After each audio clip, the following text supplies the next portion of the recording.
Madame la présidente, monsieur le ministre, mes chers collègues,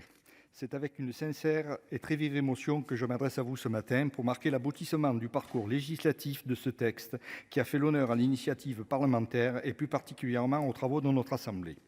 Cette proposition de loi que nous nous apprêtons à adopter définitivement à la suite d'une commission mixte paritaire conclusive est en effet le fruit d'un travail engagé par notre Assemblée depuis maintenant 1 an et demi.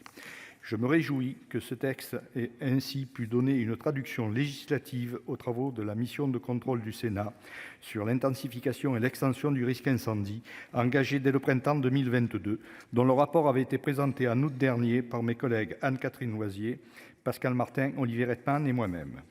Tout au long de nos travaux, nous nous sommes efforcés de tirer des enseignements, bien sûr, des incendies de l'été 2022, mais aussi de celui de Gonfaron dans le Var en 2021, dont l'intensité nous a malheureusement rappelé l'urgence à agir pour prévenir l'embrasement de nos forêts et plus largement de nos campagnes.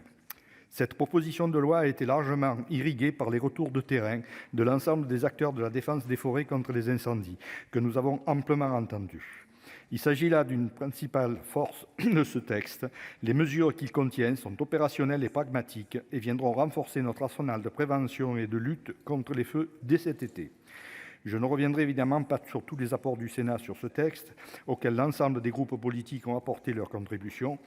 mais je retiendrai notamment la création d'une stratégie interministérielle et territoriale de défense des forêts et des surfaces non boisées contre les incendies, l'interdiction de fumer dans les bois et forêts dans un contexte où, rappelons-le, 90% des départs de feu sont d'origine humaine, la consécration au niveau législatif de la possibilité pour les sapeurs-pompiers de réaliser des coupes tactiques pour limiter la propagation des feux, ou encore l'exonération de l'ancienne taxe intérieure de consommation sur les produits énergétiques pour les véhicules des services incendie et de secours qui apportera un coup de pouce financier non négligeable à nos centres d'incendie et de secours dans un contexte où leurs budgets sont particulièrement contraints. Malgré ces satisfecit qui représentent une avancée indéniable, je regrette le caractère inachevé du texte issu de la CMP et au regard d'un certain nombre de propositions que nous avions formulées et qui nous apparaissaient comme essentielles. Je laisse pour exprimer cela la parole à notre rapporteur Pascal Martin.